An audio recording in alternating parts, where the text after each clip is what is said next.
habíamos quedado acá, ¿verdad? Cómo las membranas cumplen tantas funciones. Pero como siempre, no vamos a comenzar directo así. A ver, vamos a darle un contexto a lo que estábamos viendo. Habíamos visto, ¿verdad?, que habíamos visto la ultraestructura de las membranas. Estamos en biomembranas, introducción al estudio de las biomembranas. Habíamos visto la ultraestructura, es decir, hemos visto que están formados por lípidos, proteínas y en menor cantidad carbohidratos y algo de, sobre todo carbohidratos, ¿no? Las glicoproteínas. Los lípidos cumplen una función determinada, que es que permiten el paso de sustancias liposolubles, pero impiden el paso de sustancias hidrosolubles. La pregunta era cómo pasan algunas hidrosolubles, porque si lo hacen, eso lo hacen gracias a la presencia de proteínas. Y existen varios tipos de proteínas y su clasificación depende de dos puntos de vista, ¿verdad? Habíamos dicho, según la asociación con la membrana, eso es importante, se ha dicho que subrayen, pueden ser proteínas integrales o proteínas periféricas, pero según la función que cumplen esas proteínas en la membrana celular, pueden ser proteínas estructurales, proteínas dinámicas. Dentro de este grupo de las proteínas dinámicas se encuentra un grupo de proteínas que es las proteínas responsables de los procesos bioquímicos que ocurren en la membrana celular, como lo tienen acá. Esas son proteínas transportadoras que hemos visto, proteínas que actúan como enzimas, proteínas que actúan como receptores celulares de hormonas, de neurotransmisores, y otras que cumplen como canales de ion que permiten que se cumpla una de las funciones más importantes de la membrana, que es garantizar la diferencia de contenido entre el interior de la célula y el exterior de la célula. Habíamos dicho, ¿verdad? Después de todo lo visto, ya hemos visto cómo son sus proteínas, cómo son los lípidos, las funciones de las membranas habíamos estado viendo. Pues la primera función importante que ustedes también han tenido que estudiar en biología es la permeabilidad. Vamos a comenzar desde ahí. La permeabilidad selectiva. Es decir, se refiere a que ocurre un transporte de sustancias de modo selectivo. Ciertas sustancias entran y otras salen. No entra cualquiera, no es una simple difusión. Mantiene esta permeabilidad selectiva, garantiza o mantiene diferencias de composición entre el interior y el exterior de la célula. Eso lo hace gracias a que, ahora que ya hemos visto su ultraestructura, podemos afirmar que es gracias a la presencia de proteínas transportadoras. Subrayen esto, es bien importante. Canales de ion y procesos de endocitosis y exocitosis que vamos a ver en un momento. Hemos dicho también que las membranas garantizan la composición iónica. Hemos dicho, ¿verdad?, que, por ejemplo, la parte lipídica permite el paso de iones pequeños, pero muchos de estos iones también ingresan por canales de ion. Entonces, así el líquido intracelular es rico, he querido simbolizar con este dibujo, imaginen que este es un núcleo, es una célula. El líquido intracelular es rico en potasio, magnesio y fosfato.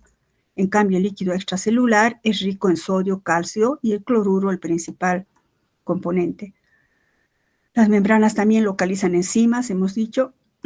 Esto, sobre todo, por ejemplo, la ATPasa, que ustedes han estudiado en fisiología, la bomba de sodio, que permite que se mantenga, por ejemplo, esta diferencia. Cuando salen 3 iones de sodio, esta bomba es una proteína, una enzima, favorece que salgan 3 iones de sodio, pero entrarán 2 de potasio. Entonces, por eso el sodio siempre se va a concentrar más en el líquido extracelular. También otra enzima que vamos a verla más adelante, bueno, cuando estudiemos enzimología, la adenilato ciclasa. Hemos dicho que también imparten especificidad antigénica, es decir, que cada célula se reconoce como digamos, semejante a otra célula. Si una célula hepática no va a unirse nunca a una célula renal. Fijan reguladores como hormonas, factores de crecimiento, pues habíamos quedado acá. Proporcionan también sitios de transducción, vamos a hablar un poquito más de esto, como por ejemplo la fosforilación oxidativa en las mitocondrias. todo esto que está aquí nosotros vamos a ver más adelante desarrollado. Cumplen tantas funciones, fíjense, pues he querido colocarles así como preguntas para que no sea pesado por la mucha información que hay en este tema. ¿Cómo las membranas cumplen tantas funciones? Y les he puesto como preguntas. ¿Cómo la célula se ajusta a un ambiente extracelular en constante cambio? ¿Qué quiero decir? Cuando nos alimentamos o cuando se está ocurriendo el metabolismo, hay cambios significativos y constantes en nuestro organismo y la célula se ajusta perfectamente a esto. Pues, ¿cómo lo hace? Si la membrana plasmática es relativamente impermeable, hemos dicho, ¿verdad? Por los lípidos, ¿de qué manera casi todas las moléculas que la célula necesite, no cualquiera, van a entrar en la célula? ¿De qué manera se establece selectividad en el movimiento? De cómo ciertas moléculas o iones deben salir y de cómo ciertos deben entrar. Las funciones que cumple la membrana celular, he querido resumírselos en estos dos aspectos para que se entienda mejor. Entre las funciones que cumplen las membranas celulares, podemos clasificar en dos formas o dos mecanismos.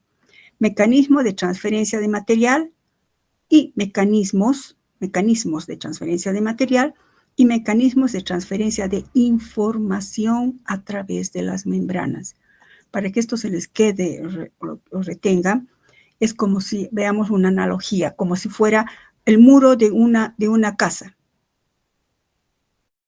Y entonces el muro de la casa va a tener puertas, pero tendría también intercomunicadores. Conocen eso, ¿verdad? Sí, la puerta, sí, soy yo el mensajero, quiero dar un mensaje, así.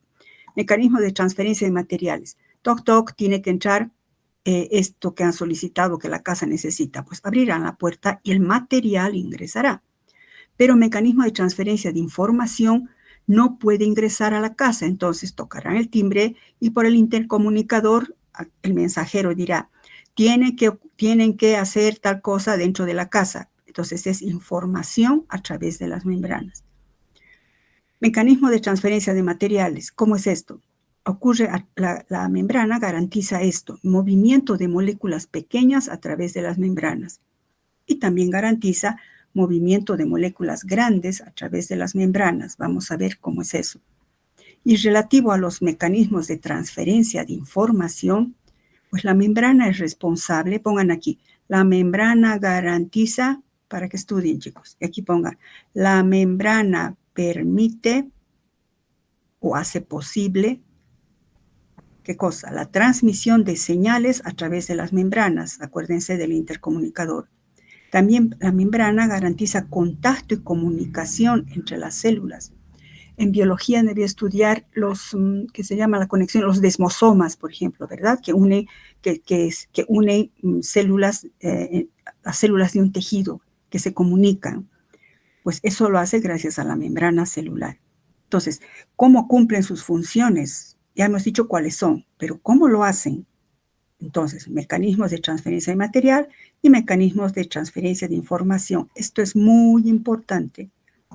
Algo que ha aumentado, chicos, y aumenté, asumo que están con sus diapositivas, o sáquenle una foto, no sé, ustedes siempre sacan fotos. ¿Qué quiero decir con esto de transmisión de señales a través de las membranas?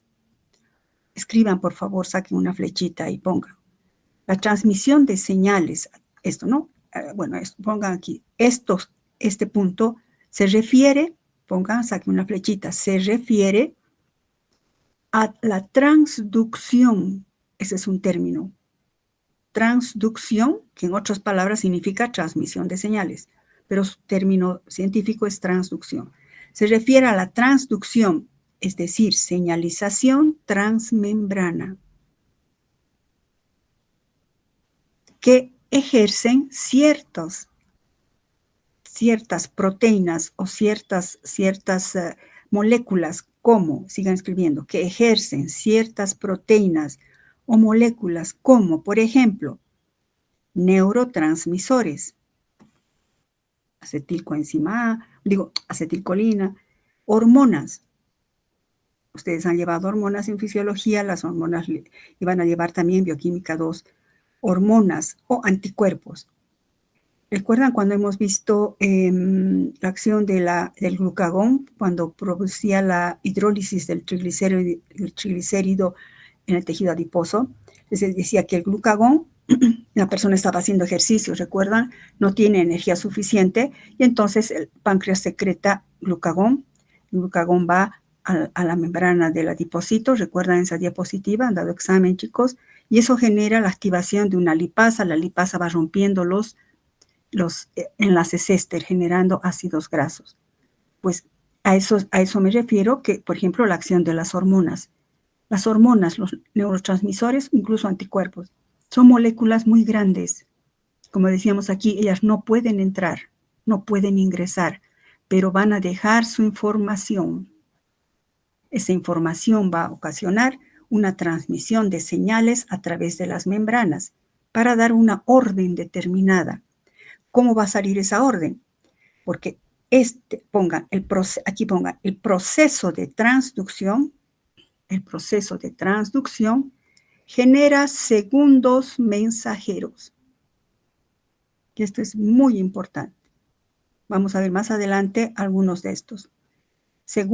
Genera segundos mensajeros, pongan, que provocan cascada de reacciones, sigan escribiendo, que provocan una cascada de reacciones mediante las cuales la célula realiza cierto trabajo. No voy a entrar en esos detalles. Entonces, fíjense, nosotros ya hemos hablado, algún momento hemos mencionado al AMP cíclico, que vamos a ver su estructura, su función más adelante. Los fosfoinosítidos hemos hablado, ¿verdad? Son derivados del fosfatidilinositol, ¿recuerdan? El segundo mensajero de la insulina. Bueno, entonces, ¿qué quiero decir aquí? Mecanismos de transferencia de información. Entonces, transmisión de señales a través de membranas. Específicamente, ¿a qué se refiere? A un proceso de transducción, que en esencia es señalización transmembrana. Esto es bien importante, chicos. ¿Qué quiere decir esto? Ciertas moléculas, como por ejemplo neurotransmisores, hormonas, anticuerpos, no pueden atravesar la membrana. Y entonces lo que hacen es mandan su información, se colocan en receptores y en el otro lado de la membrana se forman segundos mensajeros. Estos serían primeros mensajeros. Los segundos mensajeros son estos que van a desencadenar una cascada de reacciones dentro de la célula, que van a ocasionar cambios según el tipo de orden que tengan cada uno de estos. Bueno, entonces, empecemos a ver el primero de los mecanismos. Mecanismo de transferencia de material. Movimiento de moléculas pequeñas a través de las membranas. Y entonces vamos a repasar, que ustedes han tenido que ver ya en biología, transporte pasivo. Existe el transporte pasivo, el transporte activo, y vamos a ver que hay otros más. El transporte pasivo o difusión simple, que puede ser difusión simple o difusión facilitada. La difusión simple o difusión pasiva, ¿a qué se refiere? El flujo de un soluto, estamos viendo cómo atraviesan las moléculas pequeñas, ¿no? A través de la membrana. Un soluto se difunde desde una concentración alta hacia una concentración más baja. Por ejemplo, aquí, este es el exterior de la membrana, aquí tenemos la concentración más alta y van a difundir mediante gradiente de concentración. ¿Qué significa esto? Que aquí está más concentrado y aquí menos concentrado. ¿Quiénes atraviesan por difusión pasiva? Sustancias no polares de pequeño tamaño, como por ejemplo oxígeno, nitrógeno, o moléculas incluso polares, ¿recuerdan? Que no tengan carga, como el agua. ¿Por qué pasaba el agua? Hemos visto en la anterior clase, porque el agua es una molécula pequeña, o sea que permiso, se puede pasar por difusión pasiva. Cuando decimos pasiva, subrayen o pongan, es que no necesita energía. Pasan por difusión sin gasto de energía. Dentro de esto mismo, entonces, tenemos la difusión facilitada, que sigue siendo pasiva. Es decir, no hay gasto de energía. Pueden subrayar difusión facilitada, no hay gasto de energía cuando estudien. Es el transporte pasivo de un soluto, también de mayor concentración hacia una zona de menor concentración. Pero en este caso Esto es mediado o se realiza gracias a la acción o participación de un transportador proteico específico. En el anterior era por simple difusión, aquí necesito un transportador proteico específico. Por ejemplo, a ver, vamos a ver, esto es difusión simple. En este cuadrito estoy mostrando los 3 casos. Bueno, 2 casos, donde en este caso vamos a ver que esto es lo mismo. Esto sería difusión facilitada. Puede ser, hemos dicho, un transportador proteico, que puede ser, escriban aquí, saquen una flechita, un transportador proteico, que puede ser un canal de iones, por ejemplo, que atraviese por difusión así, facilitada por la proteína, pero sigue siendo pasiva, no hay gasto de energía. O puede ser por una proteína transportadora. Esta proteína transportadora tiende a captar un soluto determinado y cuando capta este soluto, cambia su estructura y libera el soluto que está transportando. Entonces tenemos, todo esto es transporte pasivo, porque no hay gasto de energía, repito. Entonces el transporte pasivo puede ser difusión simple, difusión facilitada. Dentro de la difusión facilitada, intervienen ¿qué cosa? Transportadores proteicos específicos, que pueden ser canales o proteínas transportadoras. Eso es importante, chicos. Ese es el transporte pasivo. Existe también el transporte activo. Es el transporte, estamos viendo cómo atraviesan las sustancias, ¿verdad? Es el transporte de un soluto a través de la membrana en dirección o contracorriente, es decir, desde una zona de menor concentración a una de mayor concentración, es decir, no es difusión. En consecuencia, como está yendo contracorriente, se requiere de energía. Generalmente esa energía la da el ATP y siempre está involucrado un transportador. Subrayen eso, involucrado un transportador que se le denomina bomba. Por ejemplo, la bomba de sodio y potasio, estoy simbolizando acá. Fíjense, esta sería una parte de la membrana, esta sería el transportador, la proteína transportadora, que tiene le vamos a llamar ahorita como una forma, pero se llama, digamos, una estructura determinada, ¿no? Y con una estructura conformacional, no voy a entrar en eso, cuando estemos en proteínas vamos a profundizar eso. Esta es una proteína. Y entonces, ¿qué se quiere? Este es el sodio. ¿Recuerdan lo que hemos visto hace rato? El sodio tiene que salir porque el sodio es extracelular. En cambio, ¿quién tiene que entrar? El potasio, que es intracelular. Veamos cómo funcionaría eso y de paso vemos un transporte activo. Esta es la proteína. Entonces, el sodio está esperando, ahí tengo que salir. Entonces, la proteína tiene una forma tal que puede, digamos, al principio no lo puede captar, pero inmediatamente, se acumula, ¿cómo podríamos decir? Es que no hemos hablado de estructura proteica todavía. Los iones de sodio son captados por la proteína. Vemos aquí, se han ubicado en su lugar, como si estuvieran sentaditos en un bus. Así como está, fíjense aquí, la proteína está cerrada. No, esto es afuera, extracelular space, dice espacio extracelular. Están esperando cómo salimos, tenemos que salir.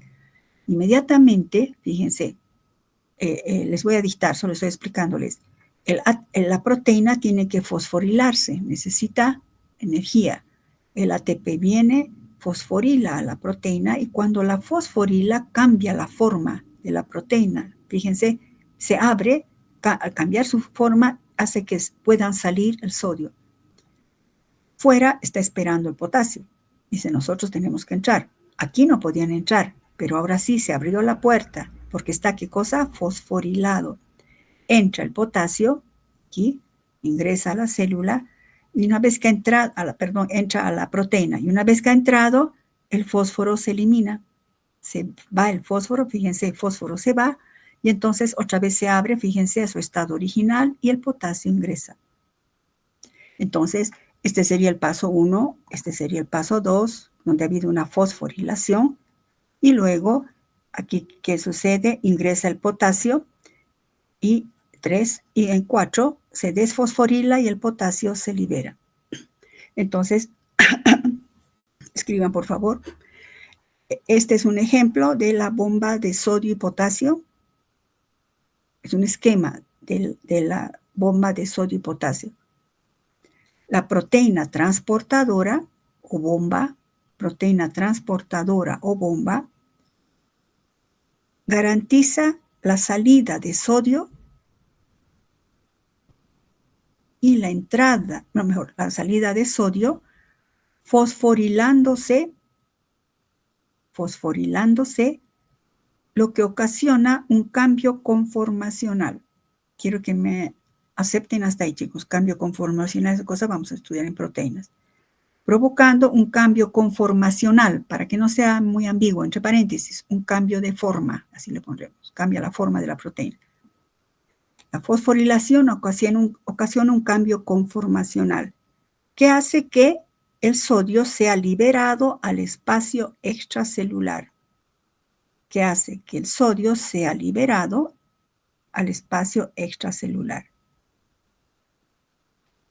Paralelamente, el potasio es introducido a la proteína transportadora.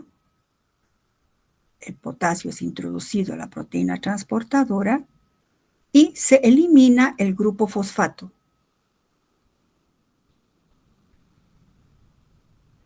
Lo que cambia nuevamente la forma del transportador. Y de este modo se libera potasio en el espacio intracelular. De esa manera se libera potasio en el espacio intracelular. Fíjense esta coordinación. Fíjense el hecho de que cómo las membranas regulan qué iones van a estar dentro, qué iones van a estar afuera, y eso garantiza que la célula siga viva, siga funcionando. Eso pues no es azar, ¿verdad? No sé, chicos, pero cada vez que yo veo algo más, me maravillo. Es maravilloso cómo estas proteínas que están ahí, que son microscópicas, cómo funcionan. Es maravilloso realmente. Entonces, ese es el transporte activo. El transporte activo necesita siempre transportadores y gasto de energía. Los transportes que hemos visto, pasivo y activo, se consideran transportes puros o primarios. También existen transportes activos denominados secundarios, que dependen del número de partículas que transportan y de la dirección del transporte. Por ejemplo, existen 3 tipos de transporte activo secundario. El primero se llama transporte uniporte, cuando se transporta un solo ion o una sola molécula con la ayuda de un canal iónico o de una proteína transportadora. Por ejemplo, el transporte de una molécula de glucosa a las células hepáticas. ¿Recuerdan cuando vimos en carbohidratos, cuando los niveles de glucosa subían más allá de 110? Los niveles de glucosa subían, no puede ser eso. Inmediatamente, ¿qué pasa? Se secretaba insulina y la insulina iba a su receptor, que ahora incluso ya hemos visto eso, un fosfoinosítido, de la cascada de fosfoinosítidos, y lo que hace es que desencadena que la glucosa que estaba en exceso en la sangre ahora ingrese a la célula. Entonces, eso lo hace mediante un canal o una proteína transportadora. Esto yo lo animé, pero no sé por qué en Google no se anima. Fíjense, imagínense que esta es la glucosa y esta es la membrana de una célula hepática.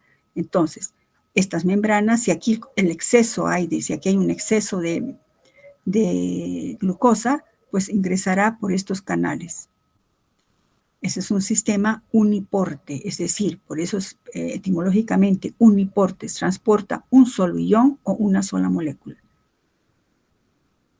El proceso simporte, cuando se transporta simultáneamente 2 componentes diferentes, 2 compuestos diferentes. Simporte, sim de simultáneo. Por ejemplo, en el intestino delgado, en las células epiteliales del intestino delgado, en las células renales, se transportan simultáneamente sodio y aminoácidos, o sodio y glucosa. ¿Recuerdan cómo se absorbe la glucosa en nuestro intestino? Pues atraviesa el lumen intestinal, pero no entra solita. Fíjense, si esta fuera la glucosa y este sería el sodio. Entonces, una vez que hemos comido, se ha degradado, ahora tenemos glucosa en el intestino, esta tiene que entrar, pero no entra solita la glucosa, tiene que entrar con un sodio e ingresan juntos. Por eso se llama simporte. Por eso los llaman transportadores simportadores. Cuando entran dos en uno. Tenemos aquí la representación, sodio y una glucosa como una hexosa, ¿no? Entonces, ¿cómo va a ocurrir? Se ubican en el transportador. Al ubicarlos el transportador, cambia su forma, conformación tridimensional, y libera y los va liberando. Es simporte, entran simultáneamente los dos. El otro mecanismo es el transporte antiporte. El antiporte, cuando el transporte, por ejemplo, de un ion ocurre con el intercambio de otro ion de la misma carga. Por ejemplo, esto ocurre a nivel del glóbulo rojo. Vamos a estudiar cuando veamos hemoglobina. Transporte en antiporte de bicarbonato y cloruro, es decir, iones de la misma carga. Ambos tienen carga negativa. Y entonces ingresará, por ejemplo, ingresa, en este caso, por ejemplo, que este sea el bicarbonato, ingresa bicarbonato, pero debe salir un cloruro para mantener la carga, digamos, el potencial electronegativo en esta zona. Entonces, entra uno y sale el otro. Esto lo hace mediante ciertos canales que pueden hacer esto. Entonces, aquí tenemos un resumen. Uniporte cuando ingresa uno solo, simporte cuando entran simultáneamente dos moléculas y antiporte cuando entra uno, pero debe salir el otro. Finalmente tenemos movimientos de moléculas grandes a través de membranas, como la endocitosis. ¿Qué es la endocitosis? La figura nos está indicando que es una función de la membrana. Cuando la célula necesite ciertas sustancias, pues puede ser de dos tipos. Fagocitosis, que digamos es la ingestión. Eso lo hacen los macrófagos. Los macrófagos son nuestros glóbulos rojos que hacen, como quien dice, la limpieza cuando ocurre una infección. O puede ser pinocitosis, que es que da lugar a la captación de líquido. Como sería la endocitosis, por ejemplo, estas moléculas que están acá, la membrana forma una invaginación, se cierra acá y de adentro se ha formado una vesícula. Aquí adentro está la sustancia que necesita la célula. Esto se rompe gracias a los lisosomas y la sustancia se libera en el interior del citoplasma. O puede ser pinocitosis cuando ingresan líquidos, ¿no? Entonces, las moléculas grandes, ¿cómo entran? Exocitosis. La célula en un momento dado tendrá que liberar ciertas sustancias, pues igualmente se forma una invaginación y lo que hace es liberar la sustancia.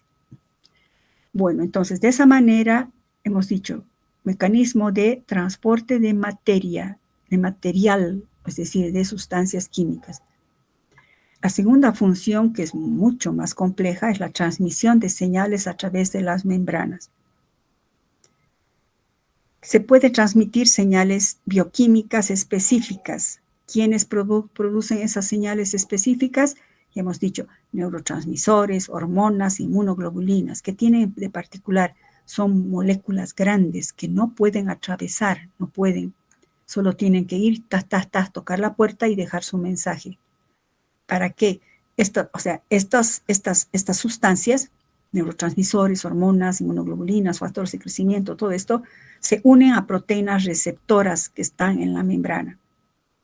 Este proceso transmite información a través del citoplasma, de la membrana citoplasmática, y genera mensajeros secundarios, como lo que les he dictado, AMP cíclico, calcio, fosfoinosítidos, etcétera, etcétera. Este es un tema que van a ver netamente en Bioquímica 2, pero estamos viendo cómo la membrana, las biomembranas transmiten señales. ¿Cuáles son los mensajeros primarios? Pues estos, ¿no? Los neurotransmisores, las hormonas, inmunoglobulinas, que no pueden atravesar la membrana. Estos hemos visto que atraviesan, que entran. Y generan segundos mensajeros. Estos segundos mensajeros, lo que les he dicho, desencadenan una cascada de reacciones y la célula hace según qué cosa querían estos que hagan, qué mensaje le dejaron. Ese es un tema totalmente bioquímica 2. No puedo hablarles ahorita porque incluye proteínas G, fracciones de proteínas que entran en acción. Una conclusión. Los lípidos cumplen funciones energéticas. ¿Qué tipo de lípidos? Los lípidos simples. ¿Dónde están? Tejido adiposo. Pero también cumplen funciones estructurales. ¿Quiénes? Los lípidos compuestos, como los glicerofosfolípidos, gangliósidos, cerebrósidos, esfingomielinas. Esta última función lo hace, funciones estructurales, forman parte, recuerdan, de las membranas celulares. ¿Quiénes? Los lípidos compuestos. La función básica de las membranas es mantener el medio intracelular diferenciado del entorno. ¿Esto cómo lo hace? Lo hace gracias a la naturaleza aislante del medio acuoso de la bicapa lipídica que no deja pasar sustancias polares, y como también lo hace, cómo entran las sustancias polares ingresan por el transporte a través de proteínas específicas. Y esto lo hace gracias a la naturaleza del mosaico fluido. El mosaico fluido no es estático, se está moviendo, entonces las proteínas, los canales pueden funcionar tranquilamente. Bueno, con esto hemos acabado el capítulo. Chicos, ¿hay alguna pregunta? Siempre les digo, si no hay ahora, la siguiente clase pueden preguntar también, o en cualquier otro momento. No les he compartido el siguiente tema, que es aminoácidos. Con esto hemos acabado ya 2 biomoléculas. Hemos estudiado carbohidratos, todos los carbohidratos, mono, di, polisacáridos. Hemos estudiado ahora los lípidos simples, compuestos y derivados, y su asociación o relación con las biomembranas. Nos toca ahora entrar el tercer grupo, las proteínas, pero no vamos a entrar directo. Vamos a estudiar previo a los aminoácidos, el siguiente capítulo. Entonces, la siguiente semana, ya para la siguiente semana, les voy a compartir las diapositivas de aminoácidos, chicos. ¿Alguna pregunta? Vamos a quedar acá. Bueno, si no hay ninguna pregunta, voy a dejar de compartir. Y listo, chicos. Nos vemos entonces en clases. Este es el grupo 300. Mañana jueves estoy hablando en clases, pero voy a poner en el chat. El grupo 302 no hemos pasado porque era feriado, ¿verdad? 1 de mayo. Entonces, están desfasados respecto a los otros grupos. Para no desfasarnos, voy a poner en el chat, pero estoy hablando en clases. Mañana vamos a pasar de modo virtual y vamos a avanzar introducción teórica de 2 temas, tema 4 y tema 5, para ir homogenizando y emparejando con los otros grupos. Repito, vamos a avanzar tema